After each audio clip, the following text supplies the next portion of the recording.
Hello student, welcome back in BBVN online class. आज हम हिंदी में रिमझिम वाली बुक में कक्षा 2 का पाठ 9 चैप्टर 9 बुलबुल, जो हमने अपने लास्ट वीडियो में कंप्लीट कर लिया था। क्या बताया था मैंने आपको? इस चैप्टर में पढ़ाया था मैंने आपको जब ये तो क्या कितने पर था अपना पेज नंबर 50 पे कि आपने चिड़िया और बुलबुल देखी है।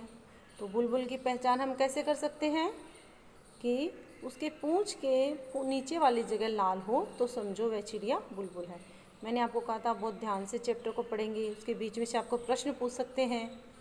तो पूंछ के नीचे वाली जगह लाल हो तो समझ जाओ वह चिड़िया बुलबुल है। और बुलबुल क्या है? उसके सिर पे कलगी होती है, वो बहुत तेज़ आवाज़ में बोलती है, उसको इंसानों से डर नहीं लगता है। ऐसे करके मैंने आपको ये चैप्टर कंप्लीट करा दिया था। अब आज हम इसके प्रश्न उत्तर करते हैं। तो आगे चलते हैं हमारे, देखिए पाठ 9 बुलबुल, जिसके प्रश्न करते हैं हम पेज नंबर 52। तो आप अपनी रिमझिम वाली बुक का पेज नंबर 52 निकालिए, जिसमें हमारा पहला प्रश्न है, इनमें से बुलबुल कौन है? उसके चित्र के ऊपर गोला लगाओ कि इनमें से बुलबुल कौन सी है। इनमें से आपको जो बुलबुल नज़र आ रही है आप उसके चित्र पर गोला लगाइए। तो सबसे पहले देखिए, आप सबसे पहले है वो बुलबुल है। उसके सिर पे देखिए, सिर का पूरा हिस्सा काले रंग का है, ब्लैक कलर का है। पूंछ के नीचे वाली जगह देखिए आप लाल है, तो ये बुलबुल है। 2 नंबर पे चित्र है वो क्या है? गिलहरी है। और उसके बाद में जो चित्र है वो कौवे का है। तो आपको क्या करना है, आपको बुलबुल वाले चित्र पे गोला लगाना है। देखिए आप कैसे लगाएंगे, आगे देखते हैं हम। ये देखिए, इनमें से जो बुलबुल है उसके चित्र के ऊपर गोला लगाओ। तो आप उत्तर लिख के ऐसे उसके बुलबुल पे ऐसे गोला लगा देंगे, जैसे इस चित्र में लगाया हुआ है।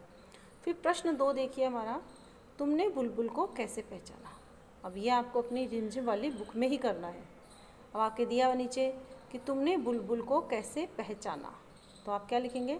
मैंने बुलबुल को पहचाना। तो मैंने बुलबुल को इसलिए पहचाना, आप क्या लिखेंगे? मैंने बुलबुल को इसलिए पहचाना क्योंकि उसके पूंछ के नीचे वाली जगह लाल है।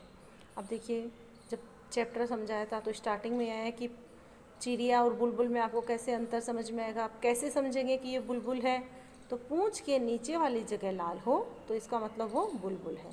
तो आपको उत्तर में ये लिखना है, मैंने बुलबुल को इसलिए पहचाना क्योंकि उसकी पूंछ के नीचे वाली जगह लाल है। हो गया आपका प्रश्न 2 और उसका उत्तर। अब देखिए आगे अपन प्रश्न 3 देखते हैं हमारा, वही हमारा पेज नंबर 52 पे है ये भी। तो आप देखिए क्या है हमारा आगे का प्रश्न, सिपाही बुलबुल के सिर पर काले रंग की कलगी होती है।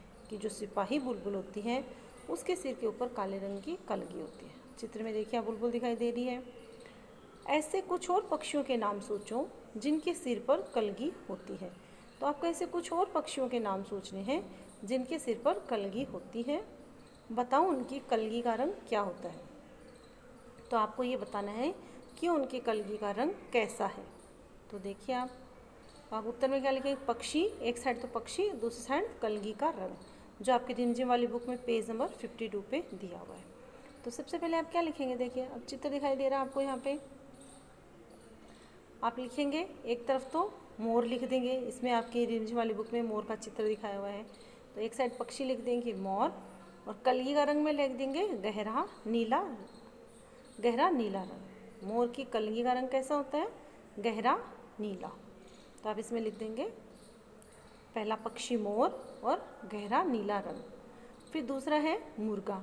अब आपकी बुक में ऊपर मुर्गा दिया तो आप पहले मुर्गा भी लिख सकते हो। तो मुर्गे का चित्र दिया हुआ है मुर्गा, और कलगी का रंग कैसा होता है मुर्गे की? लाल। तो आप लिखोगे मोर गहरा नीला रंग, मुर्गा लाल रंग। तो ये तो हो गए हमारे 3 प्रश्न। आपको इन प्रश्नों को करना भी है और इनको याद भी करना है, क्योंकि आगे जब आपके एग्ज़ाम आएगी, टेस्ट आएगी, तो मैं इनमें से प्रश्न दे सकती हूँ आपको।